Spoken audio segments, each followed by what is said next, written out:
नमस्कार। यो हो समाचारमा स्वागत छ। म कुलचन्द्र विष्ट। म मेनुका श्रेष्ठ। सुरुमा अहिले सबका प्रमुख समाचार।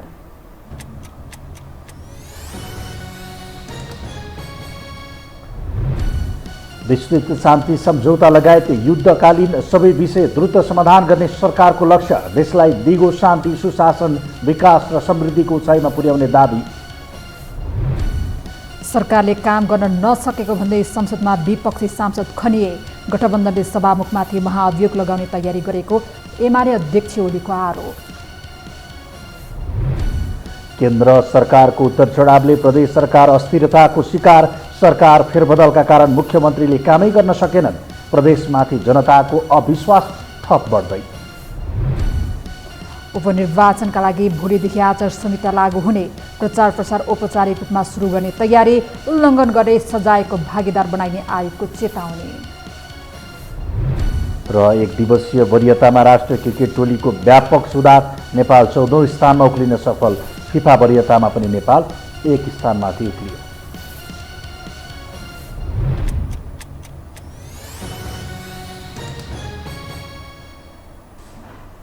अब समाचार विस्तारमा।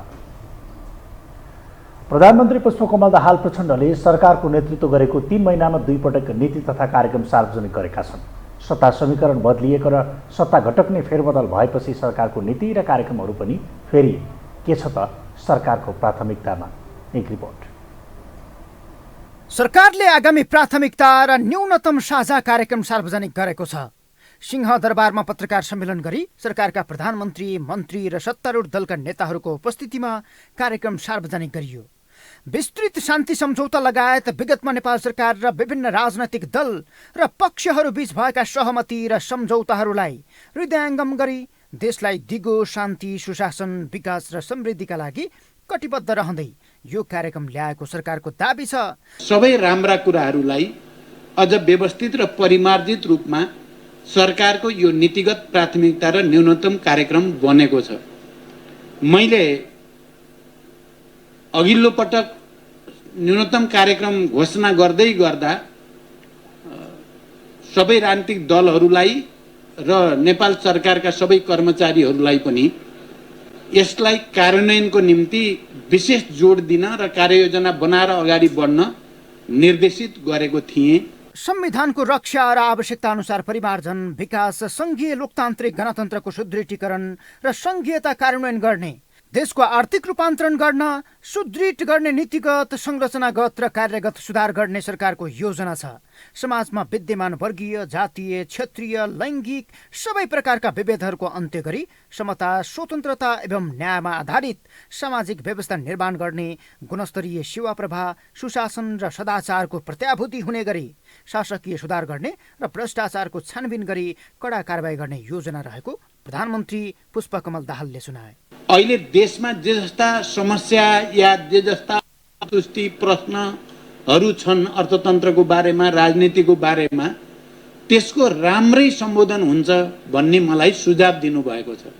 मैले अहिले धेरै भन्नु छैन, पक्कै पनि यो धेरै विकसित र परिमार्जित भएर आएको छ। यसमा अहिलेका 10 दलका नेताहरूको दिमाग त लागेकै छ। योभन्दा पहिलेका चाहिँ सरकारमा भएका पार्टीहरूको पनि दिमाग छ यसमा। त्यसकारण भन्ने नै हो भने यो राष्ट्रिय सहमतिकै साझा न्यूनतम कार्यक्रम भन्न पनि सकिन्छ। उत्पादनमुखी अर्थतन्त्र, आपूर्ति व्यवस्थामा सुधार तथा समन्यायिक वितरणको व्यवस्था गर्ने, खर्च कटौती र प्रशासनिक झमेलाको अन्त्यका लागि सार्वजनिक प्रशासन चुस्त दुरुस्त बनाउने, जलवायु परिवर्तन, जैविक विविधता ह्रास र वातावरणीय प्रदूषण जस्ता विश्वव्यापी सङ्कटले उत्पन्न गरेको जोखिम न्यूनीकरण गरी पर्यावरणीय सन्तुलन कायम गर्ने भनिएको छ। त्यसमध्ये पनि सरकारको प्राथमिकतामा विस्तृत शान्ति सम्झौतालाई द्रुत मार्गमा टुङ्गोमा पुर्याउने लक्ष्य राखिएको छ। अर्थतन्त्रमा देखा परेको मन्दी, औद्योगिक उत्पादन तथा व्यावसायिक क्षेत्रमा आएको ह्रास, लगानी जोखिम, वित्तीय क्षेत्रमा तरलता, सङ्कुचन, उच्च ब्याज दर, बढ्दो व्यापार घाटा, न्यून पुँजीगत खर्च, घट्दो राजस्व सङ्कलन तथा पुँजी बजारमा आएको गिरावट लगायतका समस्यालाई आर्थिक, वित्तीय र मौद्रिक नीतिको सामञ्जस्यपूर्ण ढङ्गले कार्यान्वयन गरी अर्थतन्त्रलाई तत्काल गतिशील बनाउने, बजेट प्रणालीलाई नीतिगत, संरचनागत तथा कार्यगत रूपमा पुनर्संरचना गर्ने। नेकपा एमालेसँग सहकार्य गरी सरकार गठन भएका बेला पनि प्रधानमन्त्री पुष्पकमल दाहाल प्रचण्डले सरकारको साझा न्यूनतम कार्यक्रम सार्वजनिक गरेका थिए। एमाले अध्यक्ष ओलीको अध्यक्षतामा न्यूनतम साझा कार्यक्रम तयार गरी उक्त कार्यक्रम सार्वजनिक पनि गरिएको थियो। तर गठबन्धनमै दरार पैदा भई सत्ता समीकरण बदलिएपछि कङ्ग्रेस सरकारमा सहभागी भयो, जसको असर सरकारको साझा कार्यक्रममा पनि पर्यो र नयाँ प्राथमिकता र साझा कार्यक्रम घोषणा गर्नु परेको हो। नेकपा एमालेका अध्यक्ष केपी शर्मा ओलीले सत्ता गठबन्धनले सभामुख विरुद्ध महाभियोग प्रस्ताव ल्याउन सक्ने आरोप लगाउनु भएको छ। आज पार्टी निकट पेशागत महासङ्घको कार्यक्रममा उहाँले कुनै दिन सभामुख विरुद्ध पनि महाभियोग ल्याउन बेर नलाग्ने टिप्पणी गर्नुभएको हो। प्रतिनिधि सभामा 25% सांसदले सभामुखको पदअनुसार आचरण नगरेको भनी प्रस्ताव पेश गर्न सक्ने व्यवस्था प्रतिनिधि सभामा नियमावलीमा छ। ओलीले सत्ता गठबन्धनले सभामुख विरुद्ध यही प्रस्ताव ल्याउन सक्ने आशंका गर्नुभएको हो।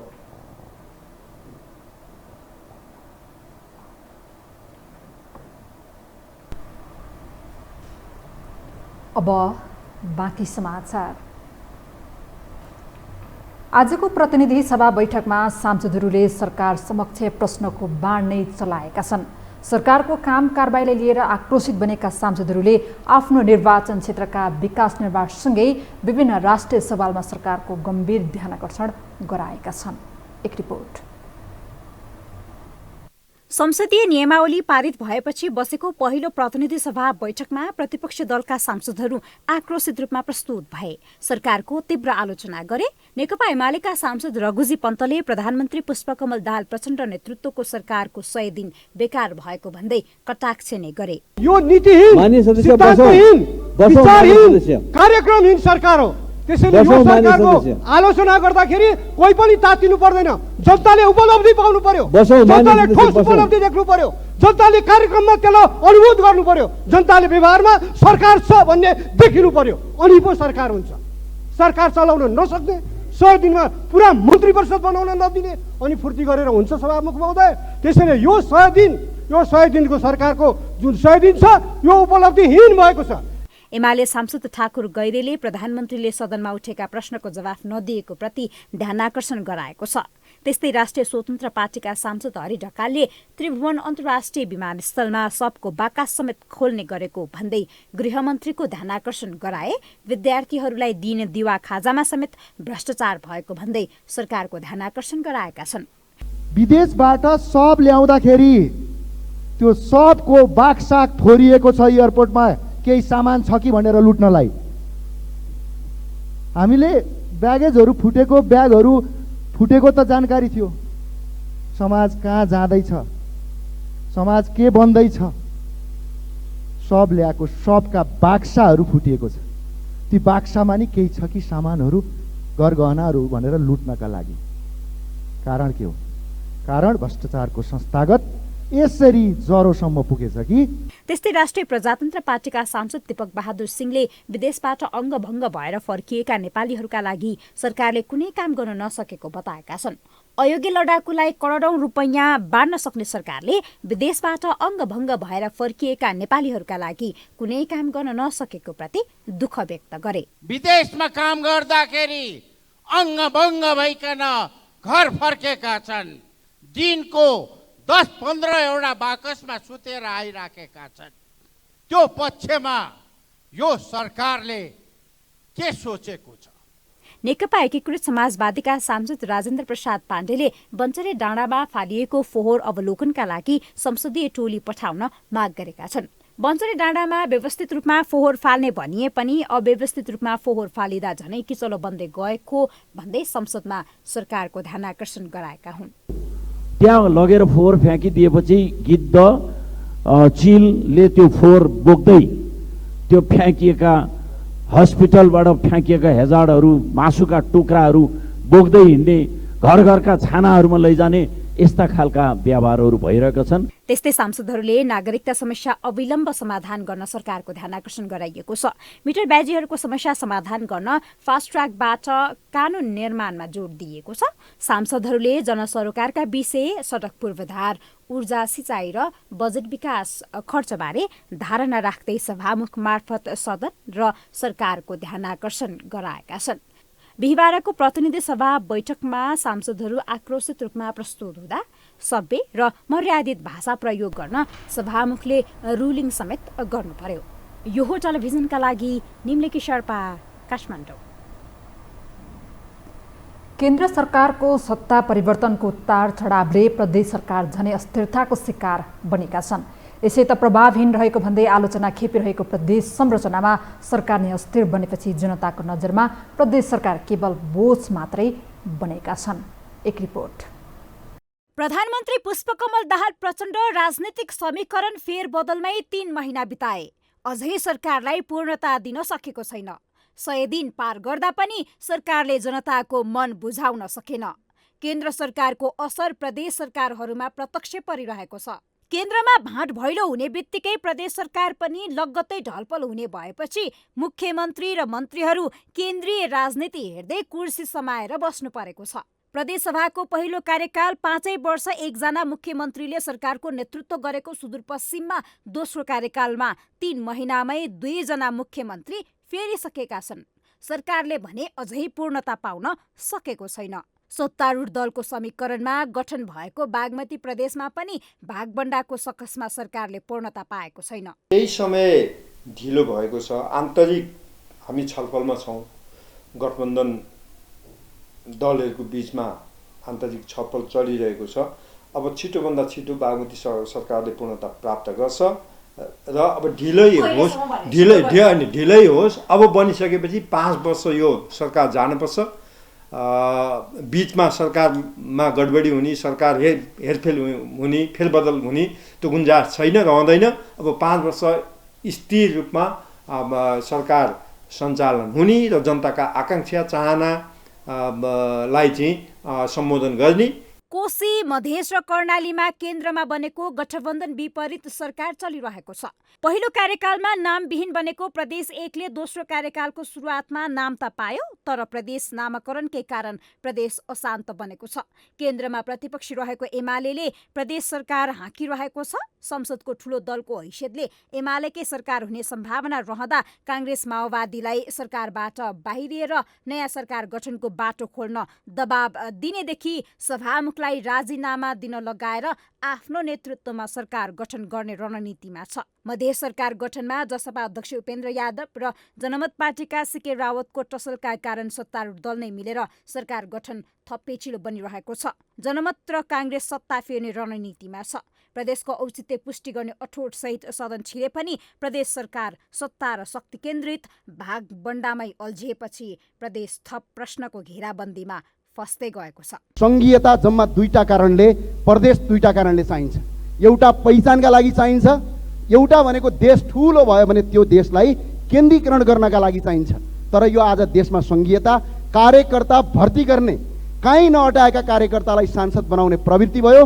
यसरी देश र विदेशको ऋण ल्याएर प्रदेश पाल्न सकिँदैन।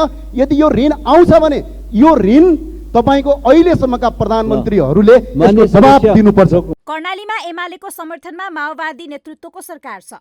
माओवादीका मुख्यमन्त्रीलाई विश्वासको मत दिएको एमाले तत्काल सरकारबाट बाहिरिने पक्षमा छैन। माओवादीको बहिर्गमनपछि गण्डकी प्रदेशमा अल्पमतमा परेको एमाले आफै हट्ने कि विश्वासको मतपछि बहिर्गमन बेहोर्ने सङ्कटमा छ।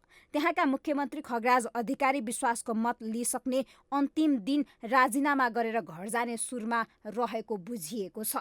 लुम्बिनीमा एमालेलाई दिएको समर्थन फिर्ता भएको छैन, तर लीलागिरी नेतृत्वको प्रदेश सरकार सङ्कटमै छ। यी सबै परिदृश्यले प्रदेशप्रति आम जनमानसमा वितृष्णा पैदा भइरहेको छ भने प्रदेश संरचना निरन्तर आलोचित छ। प्रदेशको त आवश्यक छैन, यो फाल्तु ठाउँ हो के। यो कार्यकर्ताहरूलाई भर्ना गर्नको लागि बनाइएको प्रदेश मात्रै हो संहिता। त्यसले यो संहिताको बारेमा त्यहाँ म त कतिपय ठाउँमा त मन्त्री पनि चिन्दिनँ, को मन्त्री हो के हो, त्यो त चासै लिन छोडेको छु भने। किनभनेदेखि यो धेरै हात्ती पालेको जस्तो के खर्चाले धेरै भयो भनेर। त तपाईँले भने जस्तो के हुन्छ भने हो त्यो तल नेताहरू छन् म्यानेजमेन्ट गर्दा, र के हुन्छ त्यहाँ पनि के हुन्छ भनेदेखि को कता जान्छन् थाहा हुँदैन। त यी हेर्नुहोस् न तपाईँले, 1 नम्बरमा कोशी भनेर त्यही भोट हाल्ने माओवादी अहिले फेरि होइन भनिसक्यो। भनेपछि भिडले जे भन्छ त्यता जाने, कसरी हुन्छ कमाउने, मन्त्री हाने, रमाइलो गर्ने। अनि यी रमाइलो गर्ने आएका सांसदहरूलाई अब जनताहरूले धारे हात लगाउनुपर्छ। मङ्सिर 4 को प्रदेशसभा निर्वाचनपछि 7वटै प्रदेशमा पुस तेस्रो साता सरकार गठन भए पनि प्रदेश सरकार अलपत्र अवस्थामा छ, जसका कारण प्रदेशका मन्त्रीहरू प्रदेश राजधानी र काठमाडौँ ओहोर दोहोर गरेरै समय बर्बाद गरिरहेका छन्। सत्ता गठबन्धनबाट मुख्यमन्त्री रहेका प्रदेशमा समीकरण फेरिएसँगै भागबण्डाको उल्झनमा छ भने नेकपा एमाले नेतृत्व गरेका प्रदेशमा सरकार ढाल्न समर्थन फिर्ताको होडबाजी छ। छिटो छिटो सत्ता परिवर्तनको खेलले प्रदेश सभाको दोस्रो कार्यकालको सुरुवातदेखि नै अस्थिरता बढ्दा प्रदेश संरचना थप सङ्कटोन्मुख छ। यो हो टेलिभिजनका लागि निम्लेकी शेर्पा, काठमाडौँ। हामीसँग समाचार बाँकी नै छन्, अहिलेलाई विश्राम।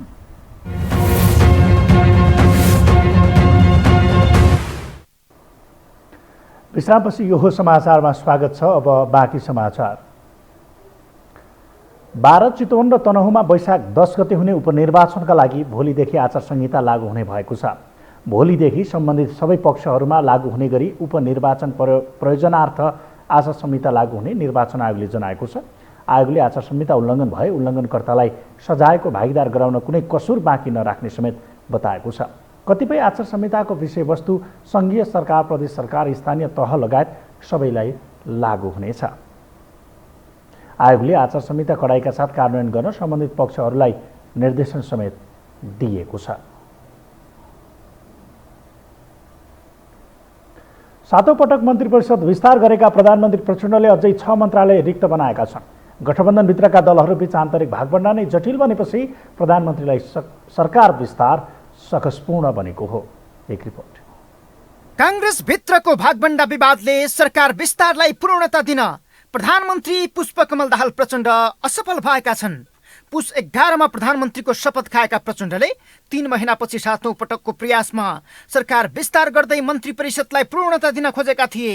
तर कंग्रेसभित्र सभापति शेरबहादुर देउबा र संस्थापन इतरको नेतृत्व गरेको शेखर समूहबीच भागबण्डाको विवाद चर्किएपछि सरकार अपूर्ण बनेको छ। राजनीतिक रूपले पनि कुनै एउटा पार्टीको बहुमत छैन। हामी बहुमत भएर सरकारको नेतृत्व गरेको होइन, एलायन्स गरेर मोर्चा गरेर गरेको हो। सजिलो छैन, अप्ठ्यारो छ। तर फेरि पनि हामीले नेतृत्वको अवसर पाएका छौँ एउटा चुनौतीको रूपमा। यसलाई हामीले स्वीकार गरेनौँ। अब अहिले सरकारले करिब करिब पूर्णता पाएको छ। आज भोलि त्यो 100% नै पूर्णता प्राप्त गर्छ होला। गठबन्धनबाट नेपाली कांग्रेसले सबैभन्दा बढी 8 मन्त्रालय पाएको छ। तर सभापति देउबाले शेखर समूहलाई मात्र 2 मन्त्रालय दिएर बाँकी आफ्नै समूहलाई राखे, जसलाई सम्मानजनक सहभागिता नभएको भन्दै शेखर समूह विरोधमा उत्रियो। फलत चैत 17 मा शपथ खान तयार भएका धनराज गुरुङ र डिगबहादुर लिम्बुलाई रोक्दै यो समूह सरकारमै सहभागी भएन। देउबाले पनि विवाद चर्किने प्रक्षेपणकै आधारमा 4 मन्त्री मात्रै सरकारमा पठाए, जसले कांग्रेसको भागमा परेका परराष्ट्र, स्वास्थ्य, कानुन र खेलकुद मन्त्रालय नेतृत्वविहीन बनेका छन्। देउबा शेखर समूहलाई दिएर मनाउने भन्दा पनि गलाएर विवाद मिलाउने पक्षमा छन्। त्यो भागबण्डा भन्दा पनि तपाईको जाने के हो भने सबैको मिलाएर लैजानुपर्छ कांग्रेसलाई। कांग्रेस भन्दा बाहिरको मान्छे त बोचानी गरेर दिने त सभापति मिलाउनु भनेको कस्तो? आफ्नै पक्षकालाई मात्रै होइन होइन, सबैलाई। तपाईको कांग्रेसलाई मिलाउने भनेको कांग्रेसलाई मिलाउने, व्यक्ति पनि मिलाउने होइन। 8 वटा सिट पाउँदाखेरि 2 वटा मात्रै दिनु पनि मिलाउने होइन। यसो हो नि, अब 8 वटा सिट र 2 वटा सिटको कुरा हो नि। त्यसकै लागि विरोध भएको छ। शेखर समूह सरकारमै गएको छैन। ठिकै छ नि, हेर्दै जानुस् न। सबै व्यवस्थापन मिल्छ र सबै व्यवस्थापन लिएर कांग्रेसमा तपाईको यस्ता कुराहरू आज मात्रै भएका होइनन्। यस्ता कुराहरू तपाईको धेरै पहिलेको हो। तर त्यो सम्पूर्ण कुरा हुँदा हुँदै पनि कांग्रेसकै नेतृत्वमा यो देशमा हरेक परिवर्तन हो। धनराज गुरुङ र डिगबहादुर लिम्बुलाई सरकारमा पठाउन तयार भएका शेखरलाई रोक्दै गगन थापाले बद्री पाण्डे र जीवन परियारलाई अघि सारे। यता विश्व प्रकाशको समेत रोजाइमा परेका प्रदीप पौडेललाई पनि सरकारमा पठाउन गगनको कोसिस रह्यो। झण्डै 5 जना आकांक्षी शेखर गगन समूहमै देखिएपछि व्यवस्थापनको विषय जटिल बन्दै गएको छ।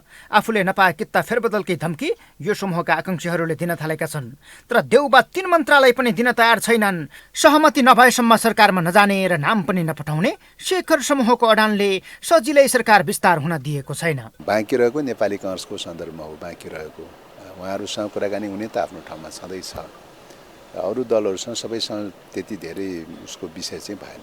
सबैको बिचमा सामूहिक रूपले निर्णय गर्नुपर्ने विषय चाहिँ रहेन यो चाहिँ। जनउद्योग मन्त्रालय नपाएपछि जनमत पार्टीले सरकार छोडेको छ। यसर्थ खानेपानी मन्त्रालय पनि खाली छ। देउबाले त्यसमा पनि दाबी गर्दै शेखर समूहलाई मिलाउन खोजेका छन्। तर प्रधानमन्त्री प्रचण्डले त्यो मन्त्रालय पनि आफैसँग राख्न खोजिरहेका छन्। यता प्रभु शाह नेतृत्वको आम जनता पार्टीलाई समेत सरकारमा सहभागी गराउने सहमति पुरा भएको छैन। जसपाले पाएको 2 मन्त्रालय मध्ये 1 मन्त्री पठाएकै छैन। उपनिर्वाचनमा होमिएका अध्यक्ष उपेन्द्र यादव चुनाव जितेर आफै सरकारमा जाने मनस्थितिमा छन्। यता सजिलै काङ्ग्रेसबाट नाम जाने सम्भावना पनि छैन। फलत प्रधानमन्त्री प्रचण्डले 1-2 दिनभित्रै सरकारले पूर्णता पाउने बताए पनि उपनिर्वाचन परको समय कोर्नुको विकल्प छैन। यो हो टेलिभिजनका लागि सन्तोष विके थापा, काठमाडौँ। अब बाँकी समाचार। सत्तामा रहेर देशको बागडोर सम्हालिरहेका पुष्पकमल दाहाल प्रचण्ड र सहयात्री माधव कुमार नेपाललाई आफ्नै पार्टीभित्रका विवाद छताछुल्ल भएपछि तनावको स्थिति छ। सार्वजनिक मञ्च र अभिव्यक्तिमै विवाद हुन थालेपछि आन्तरिक समन्वय खस्किएको देखाएको छ। एक रिपोर्ट। माओवादीभित्र नेता व्यवस्थापनको चर्को रस्साकस्सीका बेला तत्कालीन समयमा महासचिवमा देव गुरुङले बाजी मारे। त्यसपछि गत भदौ 22मा जनार्दन शर्मा सार्वजनिक कार्यक्रममै कड्किए। महासचिव चयनदेखि नै असन्तुष्ट रहेका तत्कालीन अर्थमन्त्री समेत रहेका उनले अध्यक्ष प्रचण्डलाई छेउमै राखेर आलोचना गरेपछि दुवै नेताबीच घोचपेच र सवाल जवाब चलेको थियो। ठ्याक्कै 6 महिना कटेपछि उनले अहिले फेरि प्रचण्ड विरुद्ध फायर खोलेका छन्। अर्थमन्त्री हुँदा सीसीटीभी फुटेज प्रकरणमा प्रचण्डकै कारण जोगिएका उनी पार्टीमा उपमहासचिवमै खुम्चिएपछि प्रचण्डमाथि खनिँदै आएका छन्। केही दिन अघि संसद भवनमै पनि सञ्चारकर्मीहरूमा सरकारको नीतिप्रति निकै आक्रामक सुनिएका उनले आज पनि पार्टीको नीति, नेतृत्व तथा सरकारको कामप्रति प्रश्न उठाएका छन्। पहिले माओवादी भित्रको बेरोजगारीलाई अन्त गरेर मात्रै हामी समग्र देशको बेरोजगारीको अन्त गर्ने नेतृत्व गर्न सक्छौँ। माओवादी भित्रको बेरोजगारीको अन्त्य गर्न उत्पादनमा लाग्नु बाहेक अर्को विकल्प छैन। उत्पादनमा जोड दिएर, आत्मनिर्भरता जोड दिएर नेपाली माटोको समाजवादको विचार संश्लेषण भएको छ। तर हामीले नीतिमा, विचारमा त संशोधन गरेका छौँ, कार्यान्वयनमा गर्न नसिकिरहेको अवस्थाले गर्दा आज हामी कमजोर भएको कुरा हो। जहाँ प्रचण्डले जवाब फर्काउँदै जिम्मेवारी दिएका अरू पनि काठमाडौँमा रहेको भन्दै आफ्नो प्रतिरक्षा गरे। पार्टीले सही मान्छेलाई सही जिम्मेवारी दिनेतिर नै बल गरेको छ। जिम्मेवारी लिन नचाहेर काम ठग्ने प्रवृत्ति बढेको पो चिन्ताको विषय हो। मोर देन 50% फिल्डमा होइन, काठमाडौँमै भएको रिपोर्ट मगा छ। पार्टीले जिम्मेवारी नदिएको हो। जिम्मेवारी त पार्टीले दिएकै छ। राम्रो होस् भन्ने चाहना त पार्टीको छ नै। यता नेकपा एकीकृत समाजवादीमा पनि समस्या देखिन थालेको छ। मन्त्रीबाट फर्कनु परेपछि त्यति बेलै असन्तुष्टि व्यक्त गरेको एउटा समूह निर्वाचनमा बेहोरेको हारले अझ गलेको छ।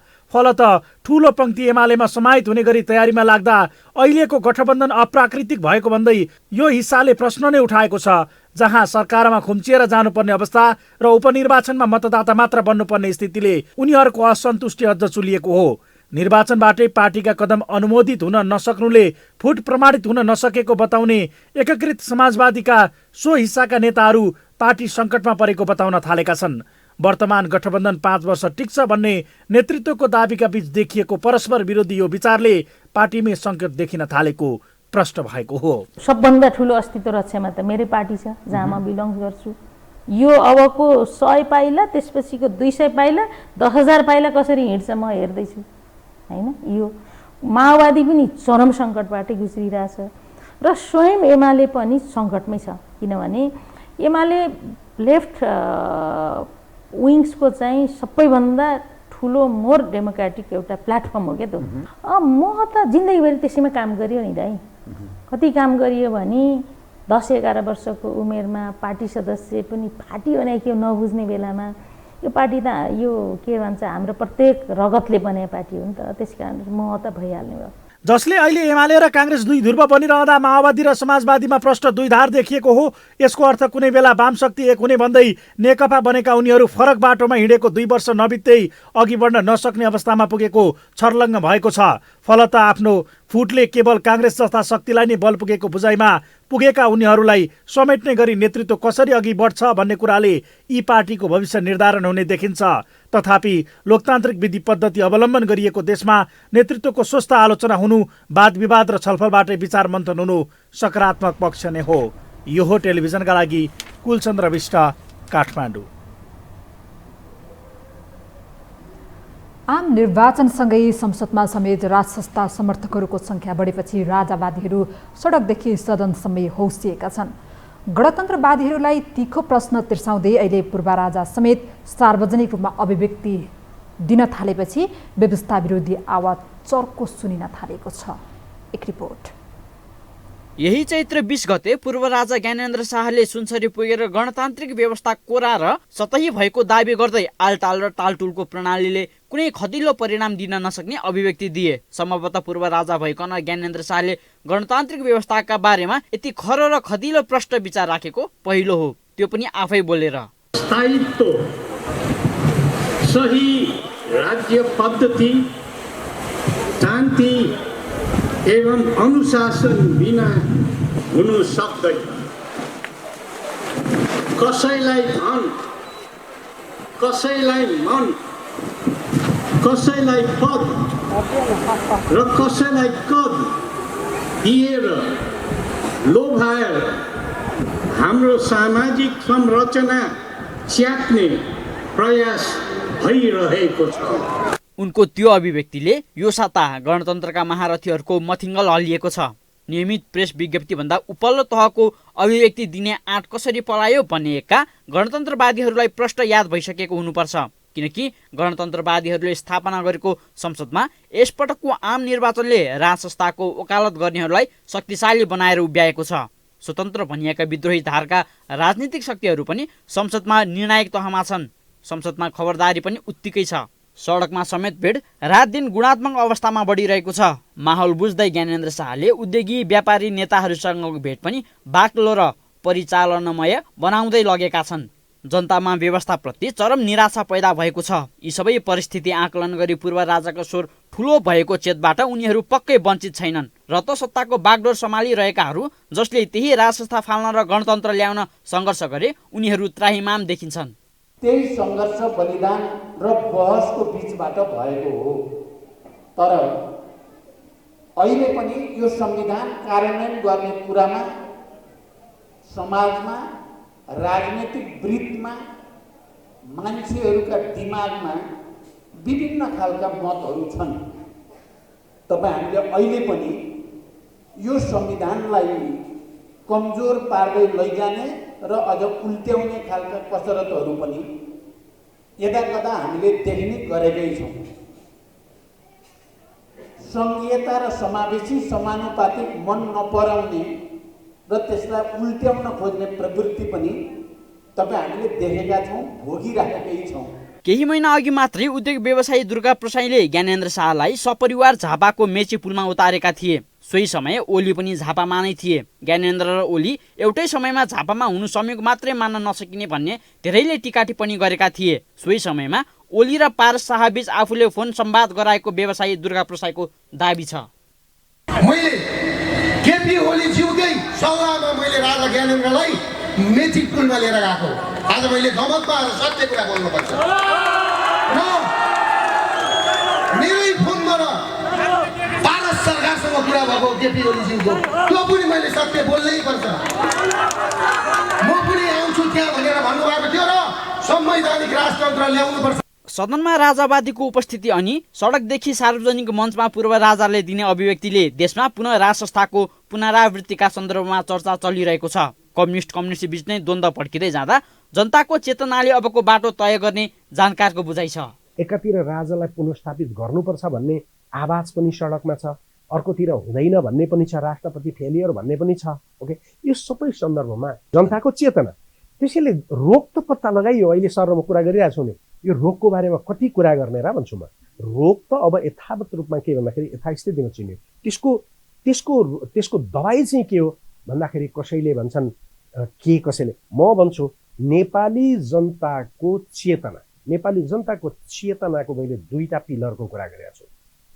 एउटा आत्मा स्वाभिमान र एउटा देशभक्ति। गणतन्त्रले जनजीविकाका मुद्दा सम्बोधन नगरिरहेको र गणतन्त्रवादीहरू नै विवादमा तानिरहँदा व्यवस्थामाथि आम नागरिक निराश छन्। नेपालको विगत इतिहासलाई हेर्ने हो भने पनि हरेक 15-20 वर्षमा मुलुकले नयाँ राजनीतिक कोर्स तय गरेको देखिन्छ, चाहे व्यवस्था नै बदलेर होस् चाहे रूपान्तरण गरेर। कतै 2062-63 को जनआन्दोलनको म्यान्डेट पूरा नभएको आवाजसहित जनताले 15 वर्षको अन्तरालपछि पुनः अर्को परिवर्तन त खोजिरहेका छैनन्। त्यही परिवर्तनको विकल्प राजसत्ताले आफैलाई बनाउन खोजिरहेको त होइन। विषय सोचनीय बनेको छ। यो टेलिभिजनका लागि निरज कोइराला, काठमाडौँ। अब पालो आर्थिक समाचारको।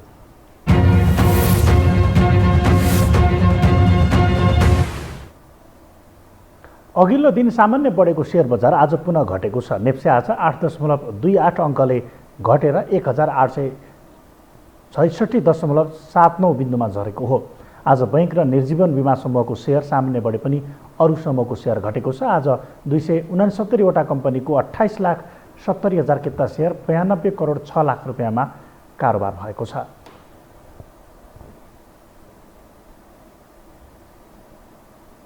हामीसँग अन्तर्राष्ट्रिय र खेलकुद समाचार बाँकी नै छन्। अहिलेलाई पुनः विश्राम।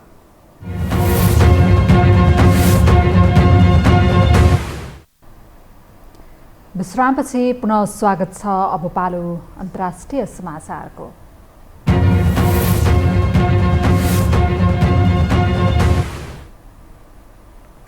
ताइवानका राष्ट्रपति साई इङ वेन र अमेरिकी सदनकी सभामुख केभिन मैकार्थी बीचको बहुप्रतीक्षित भेटको प्रतिक्रिया स्वरूप चीनले सैन्य अभ्यास सुरु गरेको छ।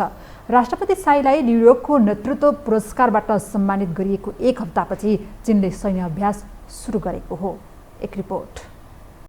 ताइवानका राष्ट्रपति साई इङ वेन र अमेरिकी सदनका सभामुख केभिन मैकार्थी बीचको भेट लिएर चीन र ताइवान बीच तनाव हुने सम्भावना देखिएको छ। चीनको चेतावनी बीच पनि ताइवानका राष्ट्रपति साईले अमेरिकाका सभामुख केभिन मैकार्थीलाई भेटेका छन्। चीनले ताइवानका राष्ट्रपति साईले अमेरिकाका भ्रमणका क्रममा त्यहाँको तल्लो सदनका सभामुखलाई भेटेमा त्यस विरुद्ध लड्ने चेतावनी दिएको थियो। गत वर्ष पनि पूर्व सभामुख न्यान्सी पेलोसीले ताइवानको भ्रमण गरेर राष्ट्रपति साईलाई भेटेपछि क्रुद्ध भएको चीनले जनमुक्ति सेनालाई ताइवान टापु वरपर उतारेर अद्भुतपूर्ण सैन्य अभ्यास गरेको थियो। गत हप्ता मात्र अमेरिका पुगेकी ताइवानका राष्ट्रपति साईले सभामुख केभिन मैकार्थीसँगको भेटलाई लिएर ताइवानले ठूलो मूल्य चुकाउनु पर्ने देखिएको छ। अहिले बेजिङले स्वशासित टापु वरपरका पानीमा युद्धपोतहरू पठाइएको छ। ताइवान दक्षिणपूर्वी चीनको तटबाट करिब 100 माइल टाढा अवस्थित एउटा टापु हो। यो पहिलो टापु श्रृङ्खलामा अवस्थित छ जसमा धेरै अमेरिकी समर्थनहरू अवस्थित छन्। यी सबै टापुहरू अमेरिकाको विदेश नीतिका लागि धेरै महत्त्वपूर्ण छन्। यदि चीनले ताइवानलाई कब्जा गर्छ भने धेरै पश्चिमी विज्ञहरूको विचारमा यो पश्चिमी प्रशान्त महासागरमा आफ्नो प्रभुत्व स्थापित गर्न स्वतन्त्र हुनेछ। चीनिया राष्ट्रपति सी जिनपिङले आफ्ना भाषणहरूमा ताइवानसँगको एकीकरण पूरा हुने बताउने गरेका छन्। उनले यो हासिल गर्न बल प्रयोग गर्न सक्ने पनि बताएका छन्। पछिल्लो समय साईको अमेरिका भ्रमणको समय संयोग मात्र होइन, अमेरिका र चीन गहिरो र बढ्दो शत्रुता पनि छ। ताइवानले आफूले एउटा सार्वभौम राष्ट्र मान्ने गरे पनि लामो समयदेखि चीनले त्यसलाई आफ्नो भूभाग भएको दाबी गर्दै आएको छ। यो हो टेलिभिजनका लागि मिङमा शेर्पा, काठमाडौँ। अब पालो खेलकुद समाचार।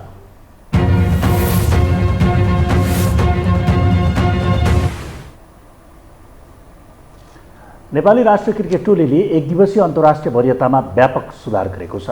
आइसिसी क्रिकेट विश्वकप लिग 2 मा पहिलो समय उत्कृष्ट प्रदर्शन गरेको नेपाल वरियताको 14औं स्थानमा उक्लिन सफल भएको हो। अन्तर्राष्ट्रिय क्रिकेट परिषद आइसिसीले अपडेट गरेको एक दिवसीय वरियतामा नेपालले नेदरल्यान्ड्सलाई पछि पारेको छ। नेपालले सुधार हुँदा नेदरल्यान्ड्स 2 स्थान तल झर्दै 16औं स्थानमा पुगेको छ। यसैबीच विश्व फुटबलको सर्वोच्च निकाय फिफाको विश्व वरियतामा नेपालले 1 स्थान सुधार गरेको छ। फिफाले आज निकालेको नयाँ वरियता अनुसार नेपाल 174औं स्थानमा उक्लिएको छ। नेपाल अघिल्लो महिनामा 175औं स्थानमा रहेको थियो। दक्षिण एसियातर्फ नेपाल तेस्रो स्थानमा छ।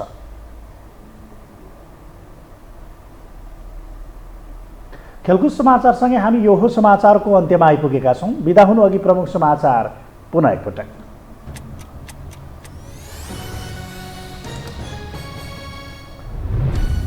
विस्तृत शान्ति सम्झौता लगायत युद्धकालीन सबै विषय द्रुत समाधान गर्ने सरकारको लक्ष्य, देशलाई दिगो शान्ति, सुशासन, विकास र समृद्धिको उचाइमा पुर्याउने दाबी। सरकारले काम गर्न नसकेको भन्दै संसदमा विपक्षी सांसद खनिए। गठबन्धनले सभामुखमाथि महाअभियोग लगाउने तयारी गरेको एमाले अध्यक्ष ओलीको आरोप। केन्द्र सरकारको उत्तर चढावले प्रदेश सरकार अस्थिरताको शिकार, सरकार फेरबदलका कारण मुख्यमन्त्रीले कामै गर्न सकेनन्, प्रदेशमाथि जनताको अविश्वास थप बढ्दै। उपनिर्वाचनका लागि भोलिदेखि आचार संहिता लागू हुने, प्रचार प्रसार औपचारिक रूपमा सुरु गर्ने तयारी, उल्लङ्घन गरे सजायको भागीदार बनाइने आयोगको चेतावनी। र एक दिवसीय वरियतामा राष्ट्रिय क्रिकेट टोलीको व्यापक सुधार, नेपाल 14औं स्थानमा उक्लिन सफल, फिफा वरियतामा पनि नेपाल 1 स्थानमाथि उक्लियो।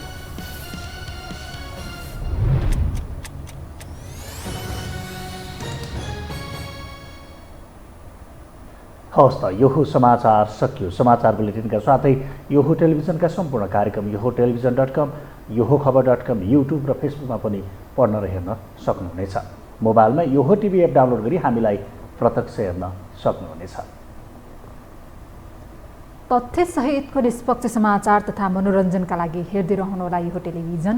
नमस्कार।